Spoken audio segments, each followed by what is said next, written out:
Wayne was also here last week as an expert of some sort. Some sort. Sort of here. Yeah, we drank a little wine last week. As soon as I got off the stage, it was pointed out to me that I didn't mention Starflyer 59 in my introduction. Yeah, how many different... And you know what? You mentioned my high school bands too, I totally get it, because you're kind of a big deal, it turns out.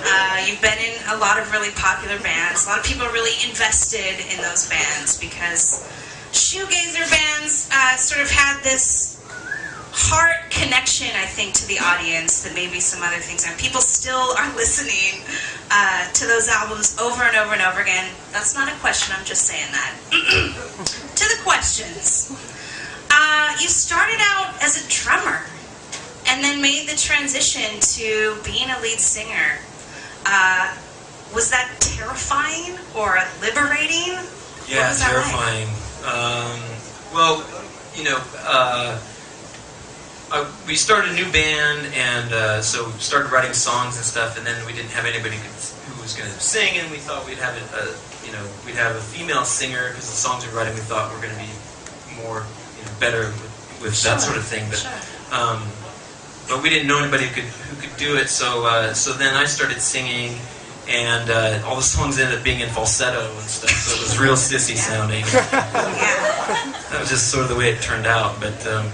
And that made it even more terrifying to go and play on stage, because I'm standing there like a sissy, and with without the armor of your drum kit, exactly, right out in front of everybody. That's it's a very terrifying thing.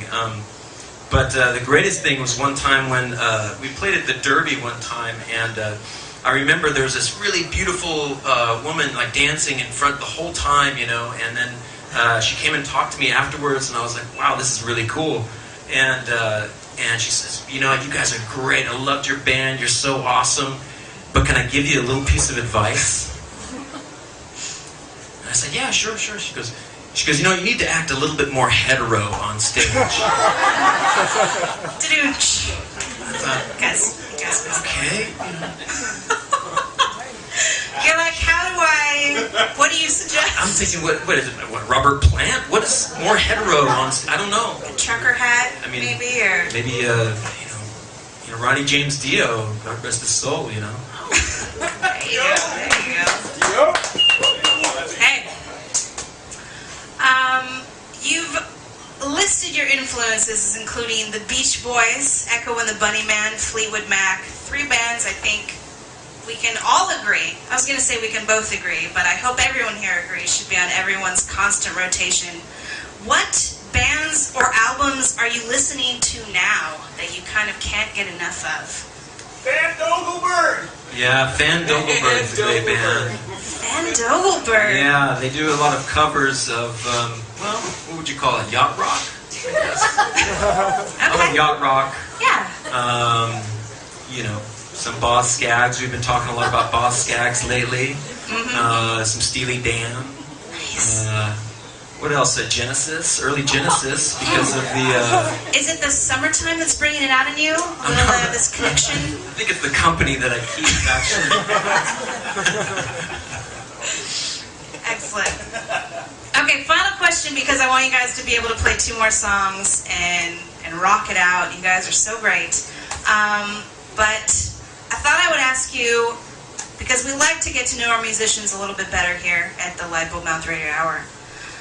We both know that interwebs and digital file sharing has completely changed the music industry, torpedoing the old label system, blah, blah, blah.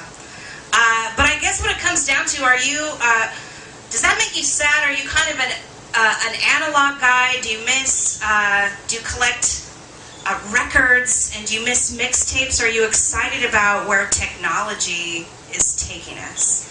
Well, I hate to say it's kind of both. It's kind of both. Well, I feel the same.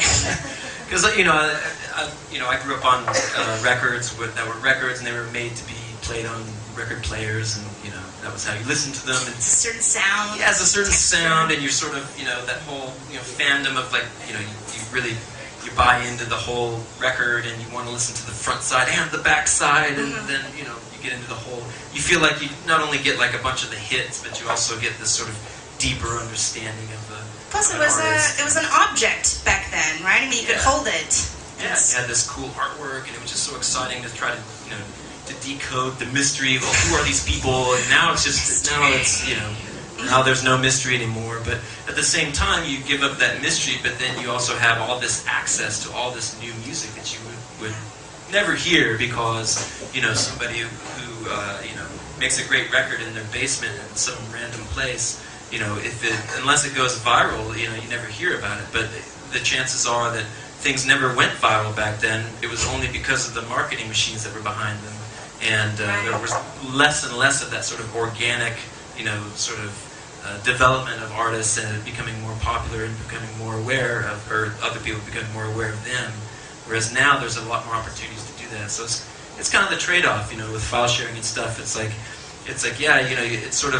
it takes money out of the pockets of independent artists, but at the same time, it's you sort of get your music out further, to other people too. So it's kind of a trade-off. Sure, you're getting dimes and nickels from more people, I guess. Yeah, maybe.